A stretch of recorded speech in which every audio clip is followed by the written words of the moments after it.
What if I told you that in the great city of Edo, the streets did not grow quieter at midnight because people had gone to sleep, but because the most interesting lives were only beginning? That the true heart of the city woke only when the sun surrendered the sky, and that paper lanterns, one by one, began to glow like earthbound stars along narrow streets of wood and stone. Welcome, tired traveler. I am your DrowZy Historian, and tonight I will guide you through the lantern-lit streets of Edo, Japan, a city that existed before Tokyo bore that name, when 1 million souls lived behind wooden gates and beneath tiled roofs, and when darkness brought not endings but revelations. This is a story about a world that most visitors never saw, the world of night vendors and sake houses, of courtesans who moved like living poetry, of artisans who found their truest work only after the city had surrendered to sleep, and of watchmen who read the silence of midnight hours like an open book. Settle in, breathe deep, and let the amber glow of paper lanterns carry you gently toward rest. The year is 1750, and the sun has long since slipped behind the tiled rooftops of Edo. The air carries the scent of incense from nearby temples, drifting through narrow streets where wooden buildings stand shoulder to shoulder like old friends sharing secrets. From somewhere deep in the city comes the faint murmur of a shamisen being tuned, its 3 strings stretched across a body of silk skin, waiting for the night's first notes. Paper screens glow from within like enormous lanterns themselves, casting warm light through rice paper doors that separate the busy world outside from the quiet universe within. Families are settling into their evening routines, their silhouettes moving behind those glowing screens in patterns that speak of meals being prepared, children being bathed, and the gentle rituals that mark the transition from day to night. Walk these streets in the deepening twilight and you will hear things that daylight never offers, the whisper of silk kimonos brushing against door frames, the soft scrape of wooden sandals against stone, the gentle murmur of conversation carried on air that smells of charcoal smoke and night-blooming jasmine. These are the sounds that belong to the hour between the ordinary world and the mysterious one, the hour when Edo transforms from a city of commerce and duty into something softer, something more inviting, something that seems to breathe with a life of its own. As the last traces of daylight fade from the sky, the city's canals begin their nightly transformation as well. The water that carried merchant boats and samurai during the hours of sun now becomes a mirror for the first lanterns, and as those golden points of light multiply along the waterfront, the canals of Edo start to look less like waterways and more like rivers of stars that have somehow fallen to earth and gotten caught in the dark water, unable to find their way back to the sky.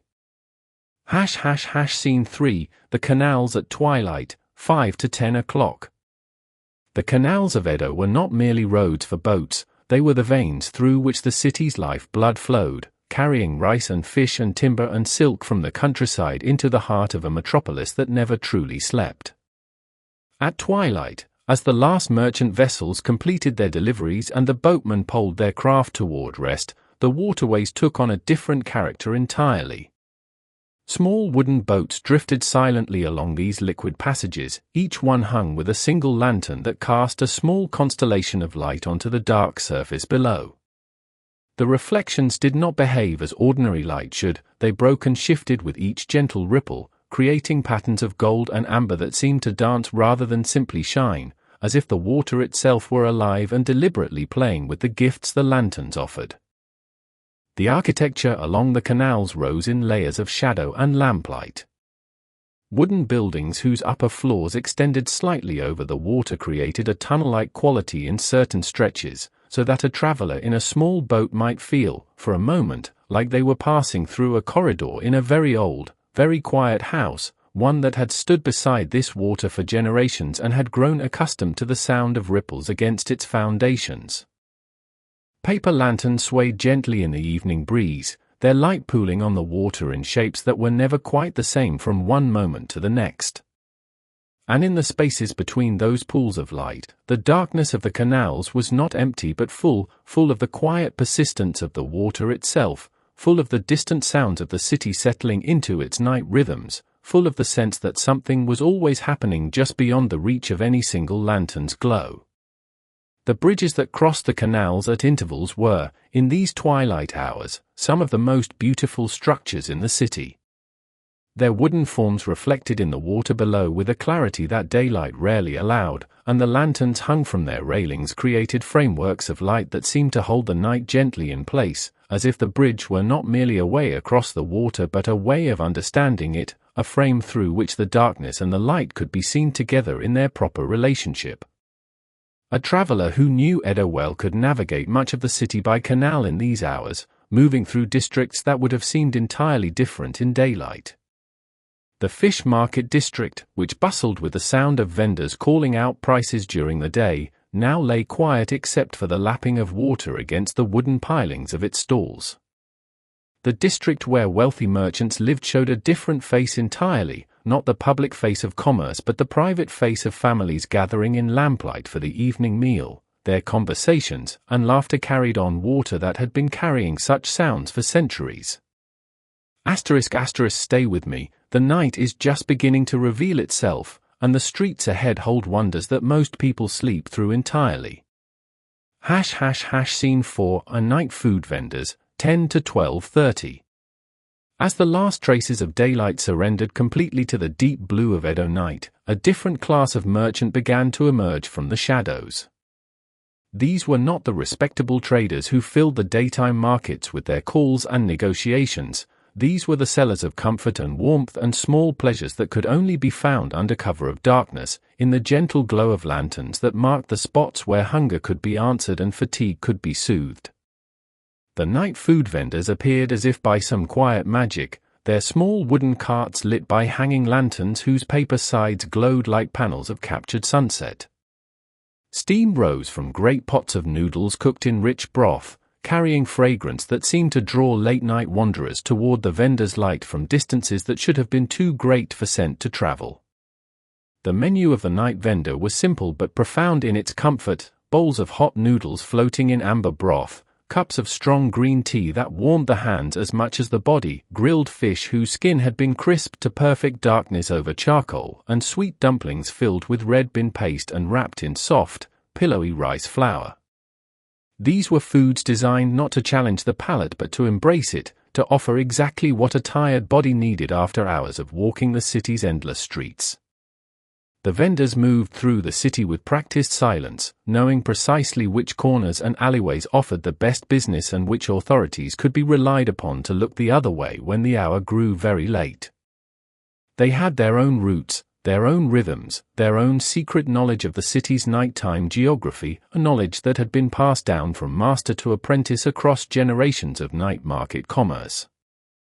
To buy food from a night vendor was to participate in a ritual as old as the city itself. One paid with small coins kept readily available for exactly this purpose, received a bowl or cup that radiated warmth into the palms, and found a spot, perhaps a low stone wall beside a canal, perhaps the steps of a temple gate, from which to eat while watching the lantern-lit world go by. The food was consumed slowly, savoringly, with full attention to the simple miracle of hot food on a cool night in a city that had somehow learned to feed its late-night wanderers with grace and generosity. The vendors themselves seemed to belong to a different world than the daytime merchants. Their faces, illuminated from below by the lanterns on their carts, held expressions of calm patience that suggested they had long ago made peace with the strangeness of their hours. They had seen everything the night city could offer, had heard stories whispered over noodle bowls by strangers who would never meet again, had watched the same streets cycle through their nightly patterns of emptiness and activity and eventual quietude. And they remained, as constant as the lanterns they carried, ready to feed whoever came seeking comfort in the darkness. Scene 5, Tea House Transformation, 12:30 to 3 p.m. The tea houses of Edo were among the most deliberately deceptive buildings in the entire city. During the hours of daylight, they appeared modest and unremarkable, wooden structures that might have been mistaken for private residences or modest shops, their paper screens drawn closed against the brightness of day, their entrances marked by nothing more than a simple cloth valance or a small wooden sign bearing an elegant name. But as darkness gathered and the city's evening routines began, those paper screens slid open one by one, revealing interiors that seemed to belong to an entirely different architectural tradition altogether.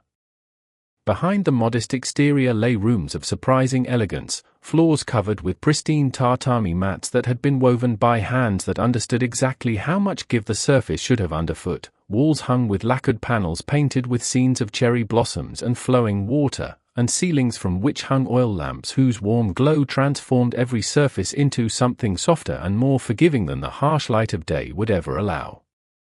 Silk cushions, not mere padding but works of art in their own right, embroidered with patterns that told stories to those who knew how to read them, were arranged around low tables whose wood had been polished by years of careful attention. The air inside a tea house in full evening operation was thick with the scent of incense, of sake being warmed in ceramic vessels, of the subtle perfume of expensive hair oil that courtesans and their attendants wore, and of the tea itself, a powder of the finest green that had been whisked to perfect frothiness in ceramic bowls whose glaze carried the deep, quiet color of a forest pool. In these rooms, transactions of a more intimate nature than commerce took place. Not all of them were inappropriate. Many tea houses were perfectly respectable establishments where friends gathered to discuss business, where poets read their latest compositions to sympathetic audiences, where merchants met to negotiate deals away from the hurlyburly of the daytime market. But the architecture itself seemed to encourage a slowing of the pulse, a quieting of the mind, a surrender to the moment that daylight hours rarely permitted. The hosts who managed these establishments understood the psychology of their spaces with an intuition that required no formal training. They knew that the soft light encouraged honesty, that the scent of incense encouraged reflection, that the simple ritual of receiving and serving tea created a framework within which even strangers could find common ground.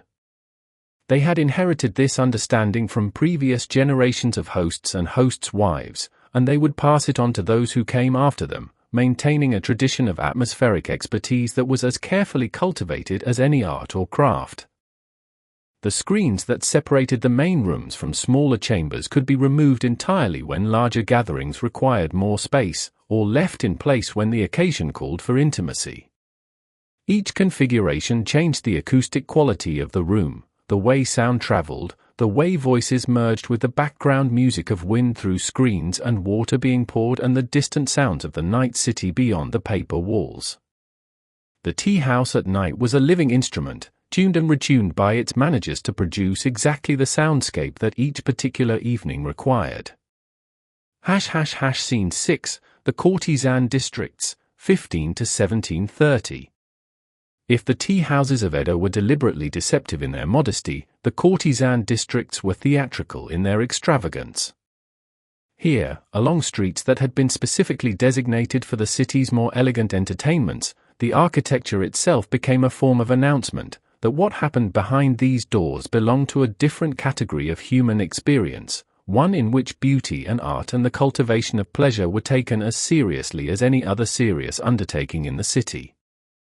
The courtesans who worked in these establishments were not mere companions or providers of physical comfort, they were artists in the fullest sense of the word, trained from childhood in skills that took years to develop and a lifetime to perfect.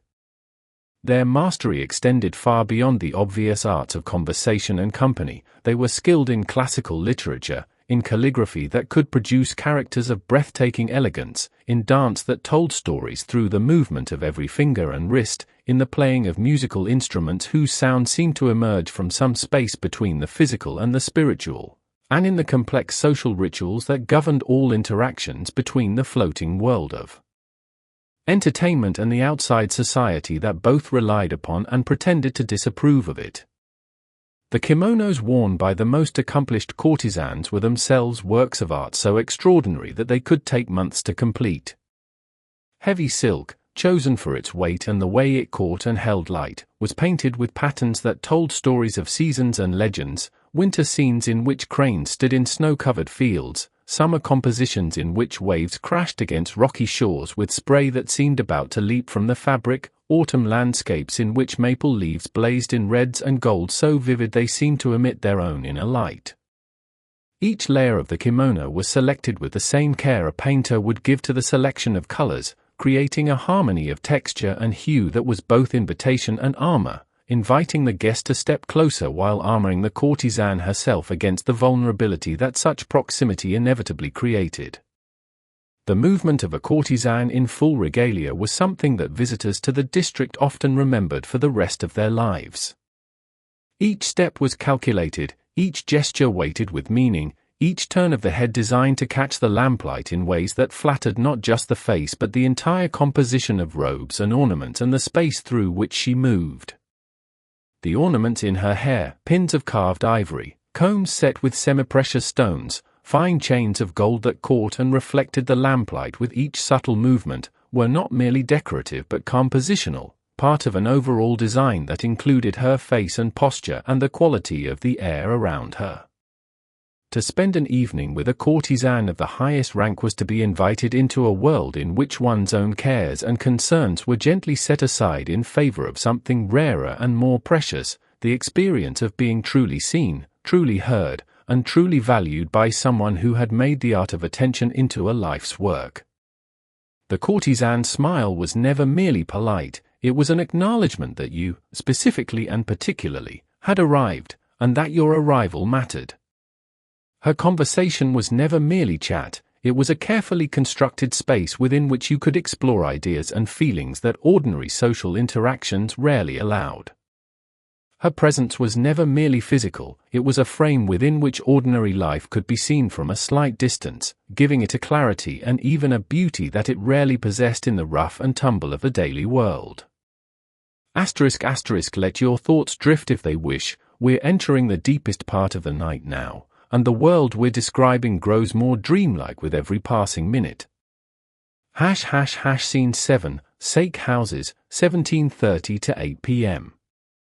Between the grand establishments of the courtesan districts and the simple carts of the night food vendors lay an entire ecosystem of establishments that catered to men seeking simpler comforts than the floating world could offer.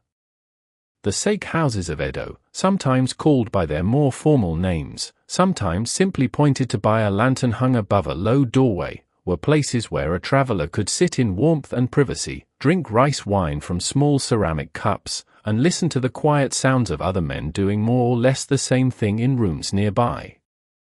The interiors of the better sake houses were arranged with the kind of deliberate simplicity that speaks to deep experience of what human comfort actually requires. Oil lamps, not the grand chandeliers of the courtesan establishments but smaller, more personal sources of light, cast pools of warm amber that defined each table's territory without intruding on its neighbors. The wooden tables, worn smooth by generations of elbows and sleeves, held ceramic cups of sake that were refilled as soon as they were emptied, the flow of wine managed by attentive servers who had been trained to anticipate need rather than wait for request. The sake itself was a revelation to those who had only encountered the industrial versions that would later become common. The best sake, served only in establishments that understood its qualities, had been brewed in small batches by craftsmen who treated each fermentation as a living process requiring constant attention and adjustment. The flavor shifted not just from batch to batch but from cup to cup as the temperature of the wine changed in the user's hands, revealing different notes of sweetness and dryness, of fruit and earth and something almost like a whisper of smoke, as the liquid warmed against the skin of the drinker's palms. Games were common in sake houses, and the sound of go stones clicking against wooden boards provided a constant, gentle background rhythm to the evening's conversation. Go, a game of territorial strategy played with black and white stones on a grid-marked board, was the preferred intellectual companion of sake drinking, requiring enough concentration to keep the mind engaged but not so much as to interfere with the warm, relaxed feeling that the wine was cultivating. The click of a stone being placed was a small, precise sound, easily absorbed into the general atmosphere of the room, never jarring, always satisfying. Conversation in the sake houses ranged from the mundane to the profound, following no predictable pattern, guided by the alchemy of wine and company and the particular quality of the evening. men spoke of their work and their families, of political matters they had heard about and opinions they had formed, of memories that surfaced unbidden and dreams that seemed worth sharing in the warmth and privacy of the sake house's amber light. The sake itself served as a social lubricant that loosened tongues without entirely removing the filters that prevented complete abandon, a quality that the sake house proprietors understood and valued, since it allowed men to feel freely expressive while still maintaining the basic dignity that Japanese society demanded even in its most relaxed moments. Scene 8, Night Markets, 20 to 22:30. The night markets of Edo dealt in a class of goods that daylight commerce could not openly provide. Their merchants, quiet, discreet figures whose stalls appeared as if summoned by the darkness itself, dealt in things that respectable society pretended not to need but quietly, consistently sought: exotic medicines promised to cure ailments that doctors could not address, books of poetry and philosophy too daring for the official bookshops, prints and paintings of a provocative nature that circulated only in trusted circles, and small personal objects crafted by artisans whose names would never appear in any guild record because their work existed in a space beyond the guild's jurisdiction. The atmosphere of the night market was unlike any other commercial space in the city. There was no loud calling of prices, no competitive bargaining, no display of goods designed to overwhelm the customer's judgment with sheer quantity. Instead, each stall presented its wares in a deliberate arrangement that invited careful examination without demanding purchase, and the merchants themselves stood at a slight distance, available for questions but not intrusive in their attention. The lantern over each stall cast its light not broadly but precisely, illuminating the goods themselves while leaving the merchant's face in an encouraging shadow. The medicine sold in the night markets came from traditions of healing that had been practiced in Japan and imported from China and Korea for centuries. Herbs whose names were known only to specialists, minerals prepared according to formulas that had been refined over generations, and animal products whose efficacy was vouched for by long tradition rather than scientific validation, these and many other remedies found their way to the night market's tables, each accompanied by its own story of successful treatment, its own testimonials whispered by satisfied customers who had found relief where other treatments had failed. The books were perhaps the most intriguing of the night market's offerings. Poetry collections that pushed the boundaries of what was considered acceptable in matters of love and desire, philosophical treatises that challenged orthodoxies that the daylight world enforced, historical accounts that told uncomfortable truths about the city's great families, and manuals of practical knowledge, in everything from flower arrangement to sword fighting to the art of conversation, that were simply not available through official channels. These were the books that educated men circulated among their trusted friends, returning them after reading with the kind of care one might show a borrowed piece of jewelry. To browse the night market was to enter a space in which the city's official hierarchies and respectable conventions were temporarily suspended.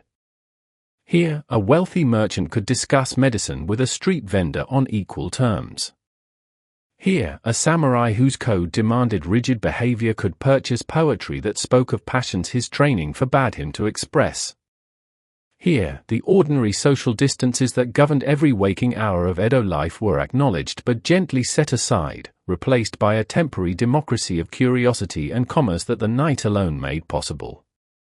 Scene 9, Yoshiwara, The World That Floats, 22:30, 27:30. The word yukio, the floating world, was perhaps the most accurate single term ever applied to a place.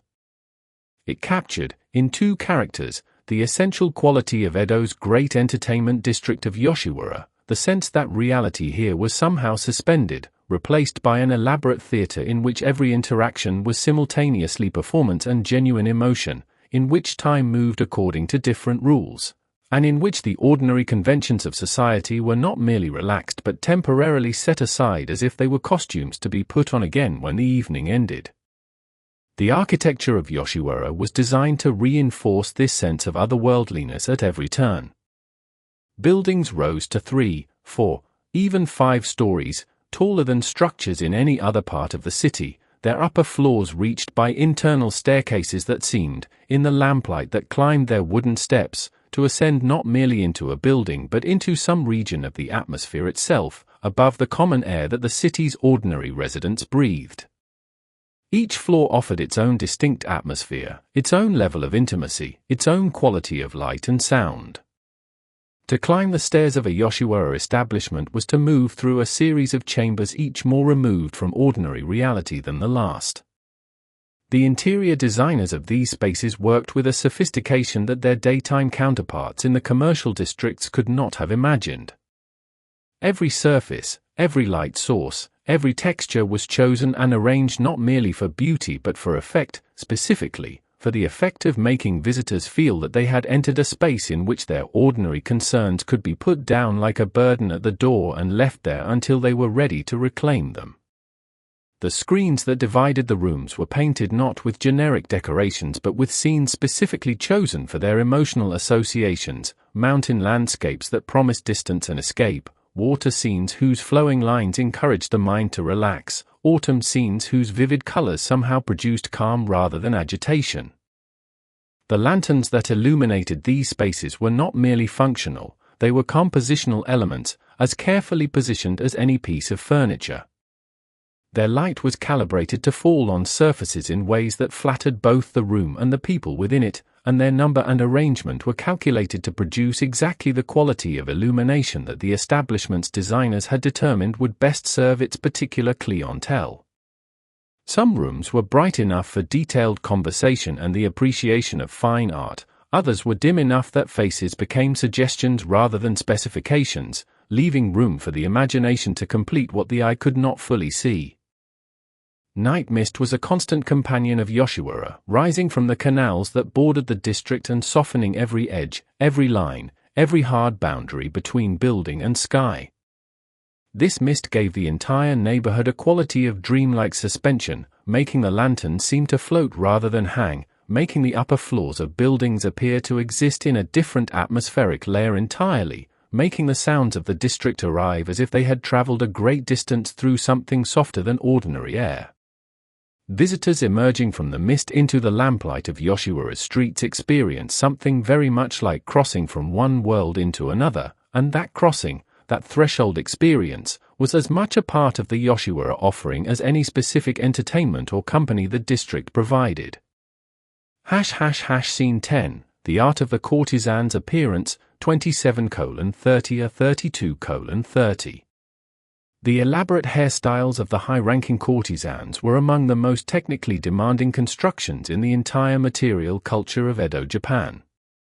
They were not merely arrangements of hair, they were architectural achievements, sculptures of fiber and ornament that required hours of careful work each morning and equal care each evening to create and maintain, and whose complexity was matched only by their fragility, since the slightest disruption could undo work that had taken most of the day to complete.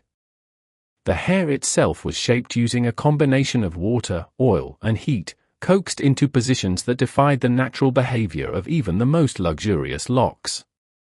Bones and combs of tortoiseshell, a material prized for both its beauty and its structural strength, provided the framework within which the hair was arranged, their carefully positioned teeth-holding sections in place while other sections were trained to curve, wave, or fall in precisely determined directions. The resulting constructions could rise several inches above the head, spreading outward and downward in patterns that suggested both natural abundance and meticulous control. The ornaments that adorned these hairstyles were among the finest small works of art that Edo's craftsmen produced. Pins of gold and silver, some set with semi-precious stones that caught the lamplight and scattered it in small flashes of color, were inserted into the hair at angles calculated to add both brilliance and structural support. Combs of tortoiseshell or ivory, carved with scenes so detailed that they could be appreciated only upon close inspection, formed the foundation on which other ornaments rested. Chains of fine gold, thin enough to pass through the eye of a needle, were woven through the hair in patterns that shifted and caught light with every movement of the courtesan's head. The process of creating and maintaining these hairstyles occupied a significant portion of each day for both the courtesan and her attendants.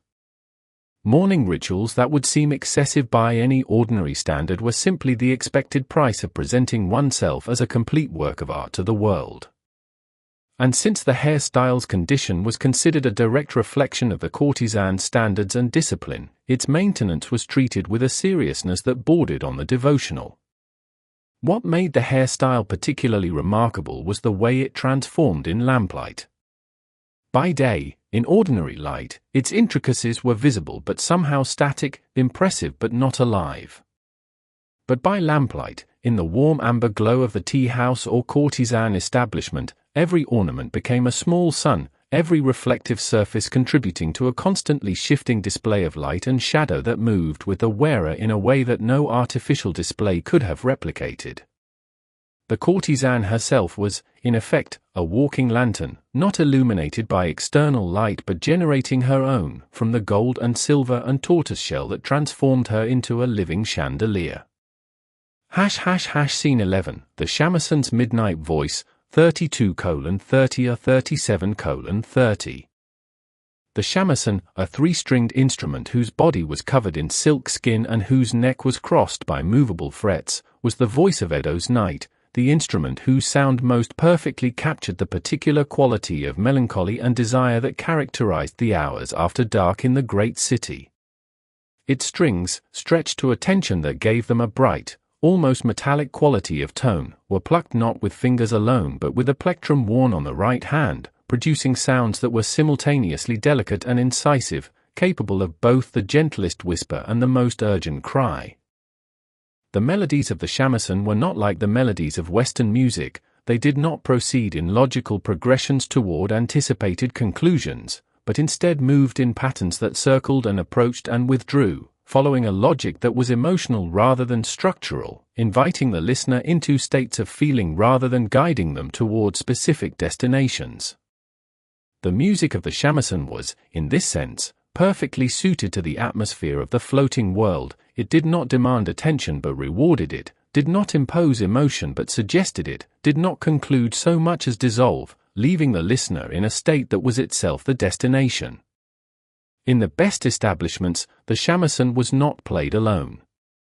It was accompanied by the shakuhachi, a bamboo flute whose tones emerged from darkness like thoughts that had been waiting for exactly the right moment to surface, and by small hand drums whose precise rhythms provided frameworks within which the other instruments could improvise. The combination produced soundscapes of extraordinary complexity and subtlety, layers of sound that could be listened to on many levels simultaneously, as pure texture, as emotional expression, as intellectual exercise, or simply as the ambient fabric of the night. The musicians themselves were as carefully trained as any courtesan. They had begun their studies in childhood, mastering first the technical requirements of their instruments, the precise finger positions, the calibrated pressures, the nuanced movements of the plectrum, before progressing to the more subtle arts of emotional expression and interpretative phrasing.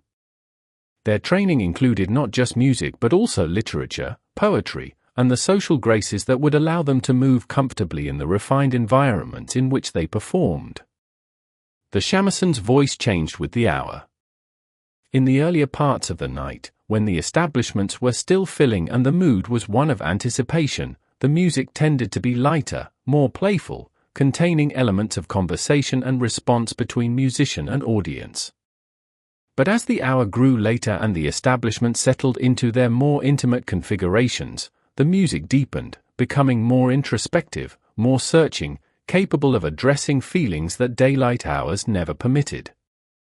By the deepest hours of night, when only the most committed visitors remained, the shamisen could produce sounds so quietly devastating that listeners found themselves feeling emotions they had not known they carried, surfacing in the warmth and darkness like creatures rising from deep water. ***, let the music carry you if you're drifting, we're moving now into the quieter rhythms of the deep night, when even the city's energy begins to soften. *## Scene 12, the tea ceremony at night, 37:30, 42:30. The tea ceremony, practiced in its most formal versions within the context of the entertainment district, was something that bore little resemblance to the simple act of drinking that the word teeth might suggest. It was instead an elaborate choreography, a sequence of movements so carefully designed, so precisely executed, and so rich with layered meaning that a single ceremony could take hours to complete and a lifetime to master. The setting itself contributed to the ceremony's effect. A small tea room, perhaps 6 tatami mats in area, arranged according to principles of proportion and balance that had been developed over centuries, the tokonoma alcove placed at exactly the right angle to catch the available light, the hanging scroll selected for its appropriateness to the season and the occasion, the flowers arranged in a vase whose material and shape had been chosen to complement rather than compete with the blooms it held. Every element was in its right place, and every place had been considered not merely for beauty but for the effect it would have on those who sat within the room. The host entered the room with movements that had been practiced until they required no conscious thought: bow at the precise angle, placement of each item with the exact pressure required, the unfolding of the cloth that would be used to handle the tea implement with the appropriate care and dignity. The guests, meanwhile, prepared themselves internally, setting aside the concerns of the outside world, assuming the posture of receptivity that the ceremony required. This internal preparation was itself a significant part of the ritual, the willingness to be present, fully and without distraction, to what was about to unfold. The making of the tea was a performance of such refined precision that it could be watched with as much appreciation as the drinking of it. The host's hands moved over the implements, the iron tea kettle, the ceramic tea caddy, the bamboo whisk, the lacquered tea bowl, with a familiarity that spoke of thousands of hours of practice, each gesture flowing into the next with a naturalness that was in fact the result of enormous discipline. The sound of water being poured into the bowl, the whisper of the whisk moving through the powdered tea, the gentle placement of the bowl before the guest, each of these moments carried meaning that could be appreciated on multiple levels simultaneously. The exchange of the bowl between host and guest was the ceremony's emotional center. The guest received the bowl, turned it slowly to appreciate its form and the quality of its glaze, raised it to drink, and then set it down, all in movements that had been prescribed with the same exactness that governed everything else in the ceremony.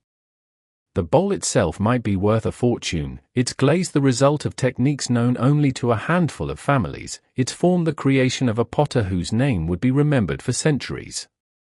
But the ceremony asked the guest not merely to appreciate the object's monetary value but to understand it, to receive not just the tea but the entire tradition of care and refinement that had produced both the tea and the vessel that held it.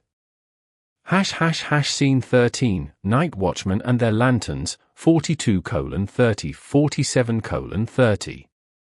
While pleasure seekers moved through the floating world, another group of night dwellers worked quietly to maintain order in the darkness. The night watchmen of Edo, known as Komoro, were part law enforcement officer, part fire prevention specialist, and part benevolent presence, their role in the city's nocturnal life as carefully defined and as socially necessary as any function the daylight hours required. These men moved through the streets in patterns learned through years of experience, their lanterns creating moving pools of light that briefly illuminated doorways, checked for signs of trouble, and provided reassurance to honest citizens that someone was watching over them through the vulnerable hours of darkness.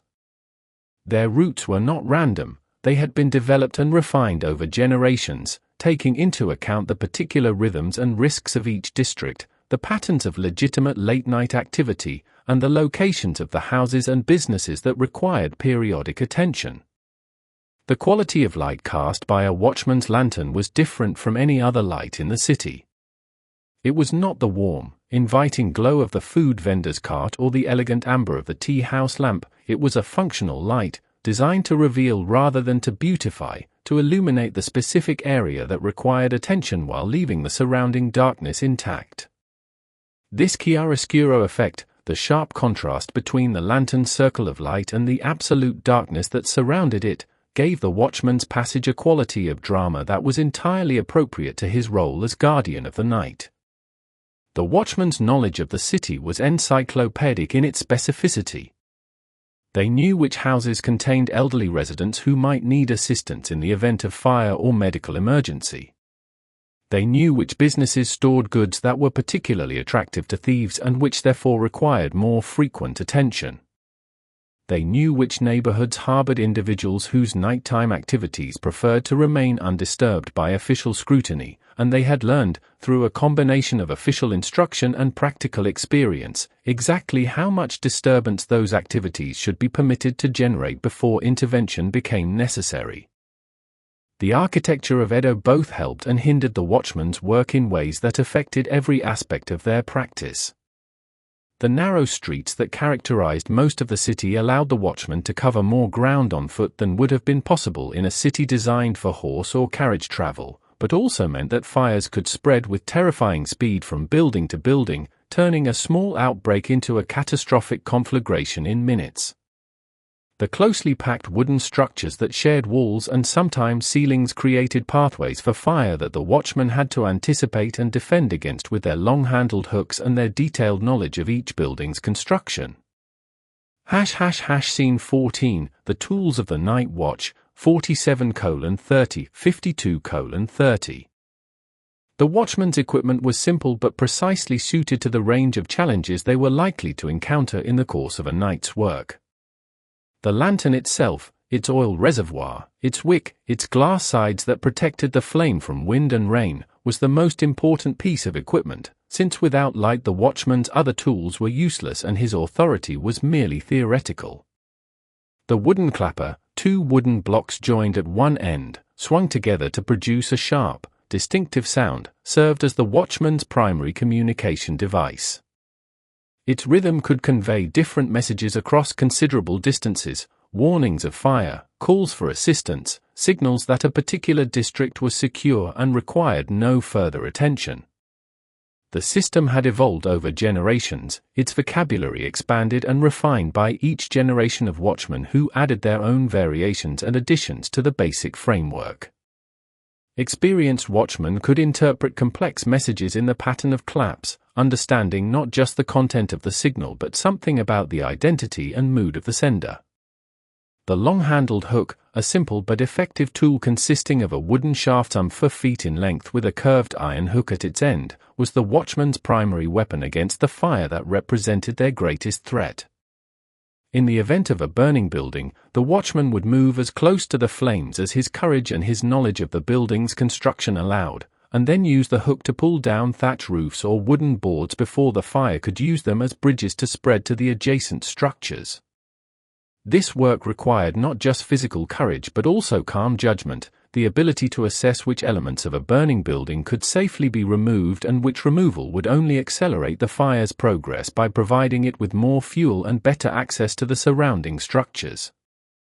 Other tools in the watchman's kit included a short knife for situations that required close-quarters response, a length of rope for securing prisoners or creating barriers, and a written register in which the times and locations of his rounds were recorded, a document that could later serve as evidence in the event of disputes about whether proper watch had been maintained. The register was as much a symbol of authority as a practical tool. Its existence proved that the watchman was not merely a random individual wandering the streets at night but an official representative of the city's governance, performing duties that had been assigned and documented according to established procedure. The watchman's authority, while real, operated within carefully defined limits. They could question suspicious individuals, issue warnings, and detain people for the attention of the daytime authorities, but they could not make arrests in the formal sense, could not impose fines or penalties, and could not enter private property without the permission of the owner or a specific legal warrant. These limits were not signs of weakness in the system but features of it, designed to prevent the abuse of power that could easily occur in the darkness and relative anonymity of the nighttime hours, when accountability was harder to maintain and the temptation to exceed one's authority was correspondingly greater. The watchman's footsteps echo through the empty streets. Let them carry you deeper into the silence, where even the gentle sounds of Edo grow softer. Scene 15, The Canal Network as Surveillance Highway, 52:30, 57:30. The complex network of canals that traversed Edo served the city's watchmen not just as boundaries and checkpoints but as surveillance highways, waterways that allowed rapid movement between distant points and that provided, through the pattern of bridges that crossed them, a ready-made grid of natural surveillance stations from which the watchman could observe significant portions of the city without the effort of walking each street individually. The bridges of Edo were among its most socially important structures, serving not merely as ways across the water but as gathering places, observation points, and natural markers of district boundaries. A watchman stationed at a major bridge could observe the approach of boats from multiple directions, could note the times at which different boats passed and assess whether those times and the boat's characteristics were consistent with legitimate nighttime activity, and could intercept or signal to boats that seemed to require attention without leaving his position or requiring the expenditure of physical effort that might be needed later in the shift for more urgent purposes. The canals themselves were quieter at night than during the day. The commercial traffic that filled them during daylight hours had ceased, leaving only the small private boats of those who had legitimate reasons to travel by water in the darkness. This reduced traffic made the watchman's job both easier and, more important, easier because the canals were less crowded and unusual activity was easier to spot, more important because the reduced presence of legitimate witnesses meant that illegitimate activity was more likely to proceed unobserved if the watchmen themselves were not present to see it. The relationship between the watchmen on the bridges and their colleagues patrolling the streets was a model of the kind of distributed awareness that characterized the best of Edo's nighttime security arrangements. A watchman on a bridge who spotted unusual activity would signal to his colleagues on the streets using the system of clapper rhythms that the watch organization had developed over generations. The street patrol would respond by moving toward the indicated location, while the bridge watchman continued to observe and signal, providing a running commentary on the development of the situation that allowed the ground-level response to be calibrated precisely to what was actually occurring rather than to vague suspicions or incomplete information. The bridges also served as natural record keepers of a sort. Their stone and timber surfaces bore the marks of floods and fires and repairs, layers of history visible to those who knew how to read them. A watchman who had served a particular bridge for many years could tell you, by examining the stonework at water level, how high previous floods had risen, could identify, by the pattern of repairs in a wooden railing, which sections had been damaged in which fires, could point to a particular beam and recall the night when he had been stationed there when a particular significant event had occurred. This accumulated knowledge, personal, local, and deeply detailed, was one of the most valuable assets the watch organization possessed, since it allowed each generation of watchmen to benefit from the observations of those who had come before them. Scene 16, Sword Polishers at Work, 57:30, 62:30. In workshops scattered throughout the city's residential quarters, a different kind of nightlife flourished as artisans took advantage of the quiet hours to pursue their most delicate and demanding work. The darkness provided not just solitude but also the kind of deep concentration that was nearly impossible to achieve during the bustling daylight hours, when sounds from the street and the presence of family members moving through the house created a constant background of distraction that even the most skilled craftsmen could not entirely ignore. The sword polishers were among the most demanding of these nocturnal artisans, and their work required a level of attention that bordered on the meditative. A sword, particularly one made by one of the great smiths whose names were remembered for generations, was not merely a weapon but a work of art, and its final appearance was as much the result of the polisher's skill as the smith's. The polishing process involved the use of progressively finer stones, each pass of the stone across the blade's surface removing a microscopically thin layer of metal, revealing the grain structure beneath and gradually developing the mirror-like surface that would both display the blade's patterns and protect it from corrosion. The work was done by lamplight, with multiple oil lamps arranged to cast their illumination on the blade from several angles simultaneously, allowing the polisher to see the surface clearly enough to detect the slight variations in reflection that indicated whether a section had been adequately polished or required further attention.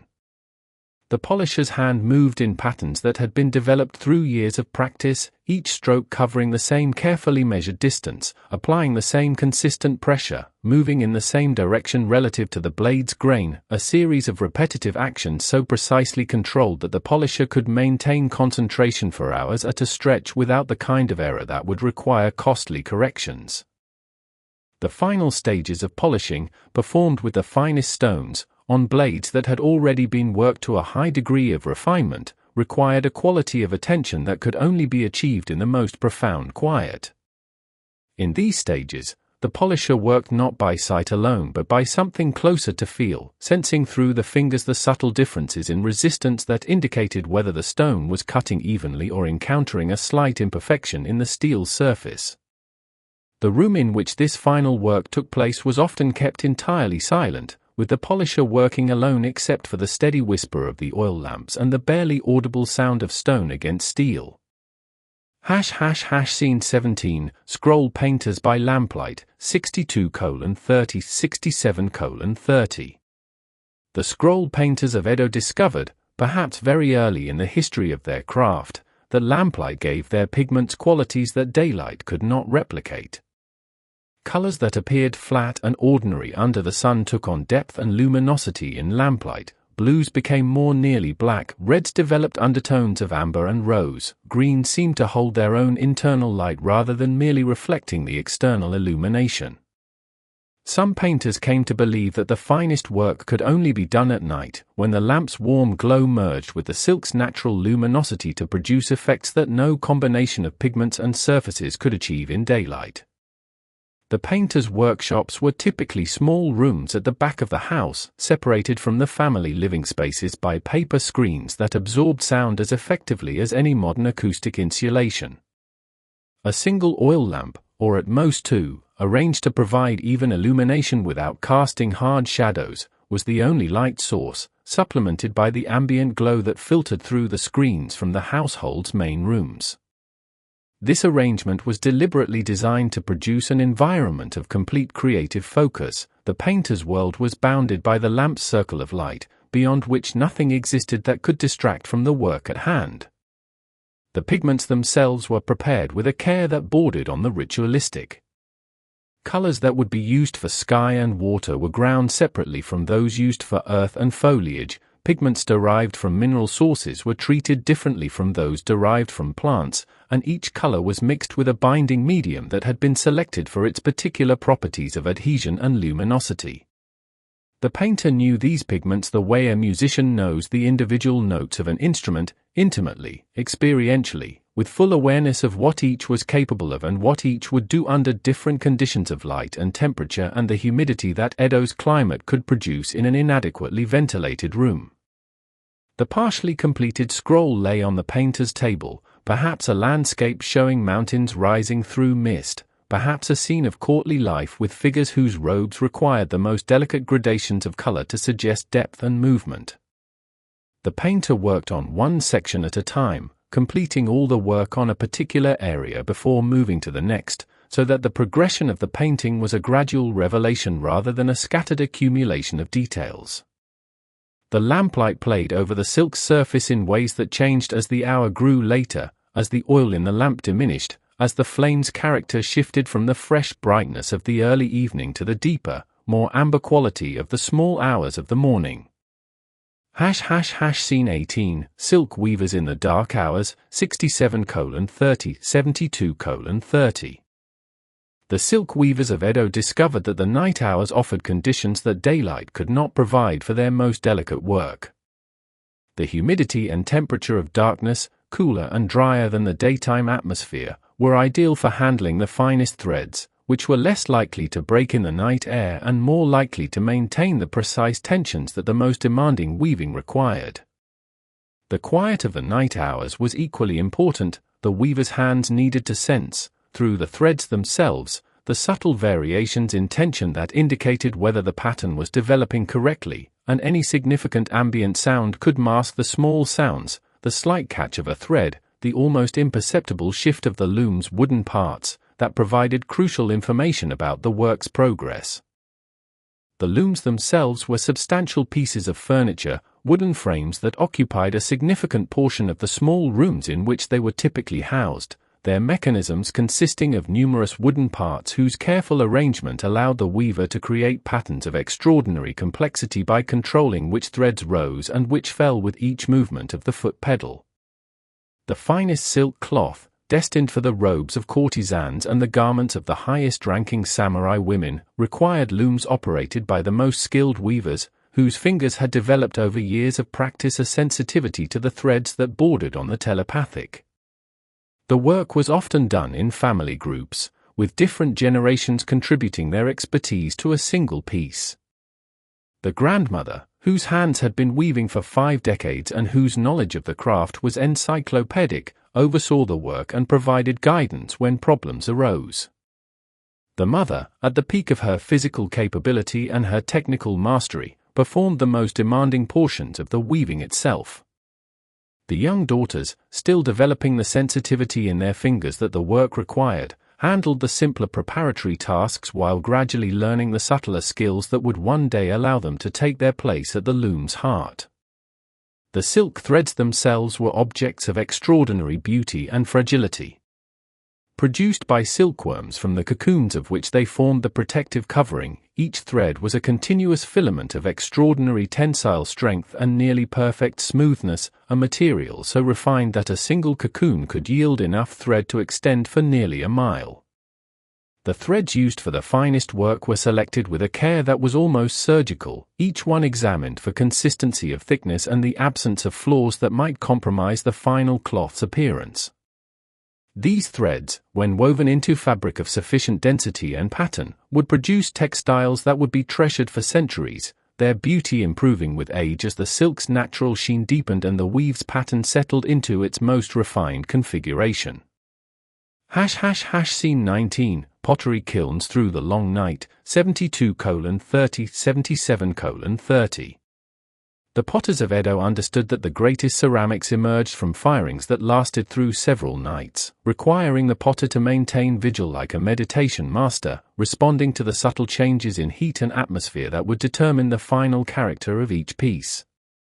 The kiln itself, a structure of firebrick and clay that had been built to contain and channel the extraordinary temperatures required to transform raw earth into something beautiful, was not merely a tool but a kind of collaborator, its behavior influenced by factors as various as the weather outside, the precise composition of the clay being fired, and the accumulated residue of previous firings that had soaked into its inner surfaces over months and years of use. Monitoring the kiln through the night required senses more refined than those most people developed in ordinary life. The potter learned to read the color of the flames that emerged from the kiln's flue, not by measuring temperature with any mechanical device but by observing the particular quality of orange and red and white that the fire produced as it consumed the fuel. Each color indicated a range of temperature, and each range was appropriate for a particular stage of the firing process. A kiln that ran too hot would vitrify the clay beyond the point of beauty, producing a surface that was glassy and dead rather than the matte, tactile quality that characterized the finest pottery. A kiln that ran too cool would leave the clay undefied, creating a piece that was porous and fragile, unable to withstand the tests of use and time. The potter also learned to read the sound of the kiln, the particular quality of roar and whisper that emerged from the firebox, indicating whether the combustion was proceeding efficiently or whether adjustments to the fuel or the airflow were required. These sounds were as distinctive to the experienced potter as the sounds of individual musical instruments to a trained musician. Each kiln had its own voice, and changes in that voice could be interpreted with a precision that would have seemed impossible to anyone who had not spent years learning to listen. The potter's presence in the workshop through the night hours was not merely a matter of technical monitoring. It was a form of devotion, a nightly practice that connected the potter to a tradition of craft that stretched back through generations of makers whose names were preserved not in documents but in the pots themselves. Each firing was a conversation between the potter and the clay, between the maker and the material, conducted in the language of heat and time and patient attention. The best pottery that emerged from these long nights was not made so much as grown, encouraged into being through the careful management of conditions that allowed the clay's own nature to express itself fully, without the imposition of techniques that were beyond what the material itself could support. Rest your eyes if they're growing heavy. The artisans of old Edo have been keeping their own quiet vigil through the night, and you may rest alongside them. Scene 20, Night birds yielding to day, 77:30-85:00. As the deepest hours of night gave way to the first hints of approaching dawn, the character of the city began its slow, almost imperceptible transformation. This transition was not sudden. Nothing in Edo's nightly cycle was sudden, but gradual and gentle, marked by changes so subtle that a traveler might pass through them without consciously registering that anything had changed at all, only to realize, upon reflection, that the quality of the night had shifted in ways that were felt before they were understood. The first signs were acoustic rather than visual. The night birds that had provided a constant, barely conscious background presence, their calls and songs and the soft flutter of wings against the darkness, began to yield the soundscape to their daytime counterparts. The change was not a sharp transition but a gradual mixing, a period during which both night birds and day birds could be heard, each contributing their characteristic notes to a composition that was slowly being rewritten. The temple bells that had marked the hours of the night with deep, meditative tones, bells whose sound seemed designed to encourage contemplation rather than action, to invite the listener to settle deeper into whatever state of mind they had achieved rather than to prepare for a change, were joined by higher, more urgent chimes that called the faithful to morning prayers. The two types of bell sound existed simultaneously for a period, creating an acoustic texture that was unique to this particular hour, a sound that belonged to no other moment in the cycle of day and night. The quality of the darkness itself changed. The absolute black of the deep night, the darkness that had seemed not merely the absence of light but a presence in its own right, a substance that filled the spaces between buildings and flowed through the narrow streets like water through a canal, began to dilute, to become something less solid, less insistent. The shadows that had lain so heavily in corners and doorways began to soften at their edges, to admit small amounts of light that they had not permitted during the hours when darkness was at its most complete. The air took on a different quality as well, cooler now, carrying the faint suggestion of morning that would later become the unmistakable freshness of the hours after dawn.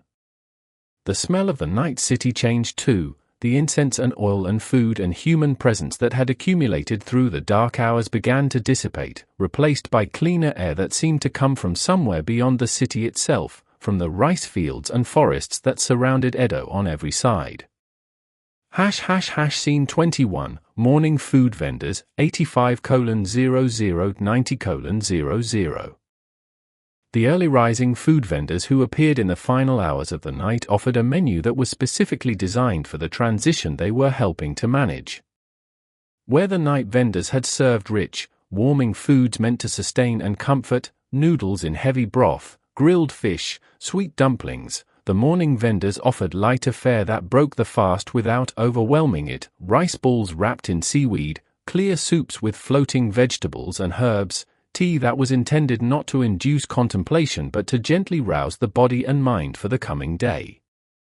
The rice balls, onigiri, shaped by hand into comfortable rounds and wrapped in a single sheet of nori that provided both flavor and structural integrity, were packed with fillings that ranged from the simple to the elaborate. The simplest contained only salt and the pure taste of the rice itself, others were filled with pickled plum, whose sourness provided an effective morning stimulus, or with salmon broiled until its edges turned crispy and its flesh became rich and satisfying. Each rice ball was a complete small meal, portable and practical, designed for people who needed to eat quickly and get on with the business of the day. The morning vendors set up in different locations than their night counterparts, near the major temple gates where early morning worshippers would be arriving, at the waterfront where boat crews were preparing to resume the city's commercial traffic, at the entrances to the major market areas where the first merchants were arriving to set up their daytime stalls. Their lanterns were still lit, but their light was no longer the dominant source of illumination, it supplemented rather than created, contributing to a glow that was increasingly shared with the natural light of the approaching dawn. The pace of the morning vendors' commerce was different from that of the night vendors, faster, more efficient, less oriented toward lingering and conversation. Customers bought and departed, eating as they walked toward their destinations, their attention already turned toward the demands of the coming day. The vendors themselves moved with a quicker energy than the unhurried confidence of their nighttime colleagues, their body language communicating the sense that a full day's work lay ahead and that the hours between now and nightfall would be fully occupied with the business of feeding a city that was now fully awake and hungry. Scene 22. Final dawn over the tiled rooftops, 90:00110:00.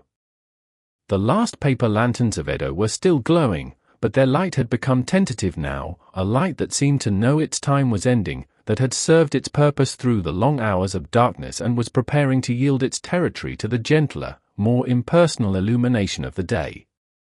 The wooden buildings that had seemed so solid and significant in the full dark now revealed their full extent, the patched and weathered tiles, the slightly crooked beams, the small imperfections that daylight always showed more clearly than darkness did. The city, so mysterious and inviting in the night, was becoming ordinary again, becoming the everyday Edo that a million people would navigate through the coming hours.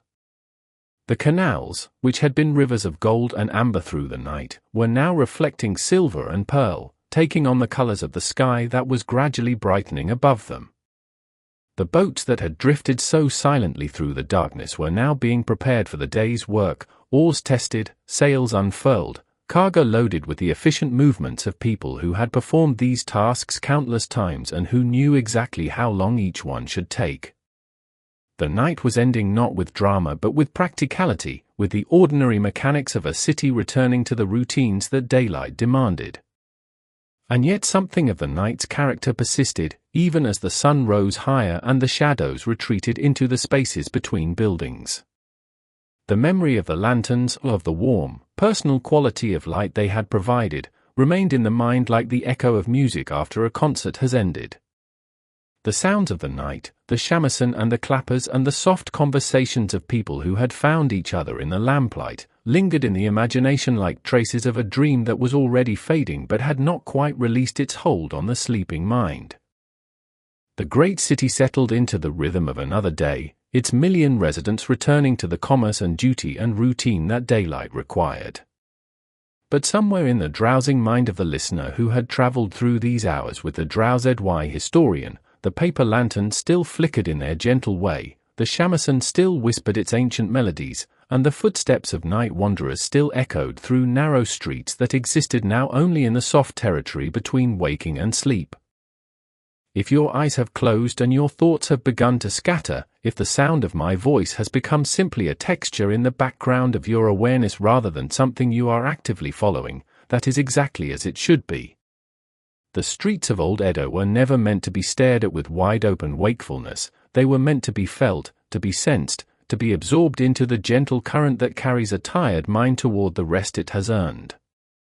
Let the last lantern guide you down those narrow streets and out of the city entirely, into whatever peaceful landscape awaits you on the other side of sleep. The DrowZy Historian thanks you for your company through the long night, and wishes you the most restful of dreams. The city of Edo, with its canals and its lanterns, its courtesans and its artisans, its watchmen and its vendors, will be here when you wake, ready to welcome you back whenever you need a quiet place to rest your thoughts again. But before you go entirely, a small invitation for next time. Next week, we will leave the lantern-lit streets of Edo and travel to a different kind of darkness, the moonlit temples of ancient Kyoto, where Buddhist monks walked silent cloisters in the hours before dawn, where temple bells rang with a resonance that seemed designed to touch the deepest chambers of the sleeping mind, and where the boundary between the physical world and the spiritual one grew thin enough to see through. Until then, sleep well, dear traveler.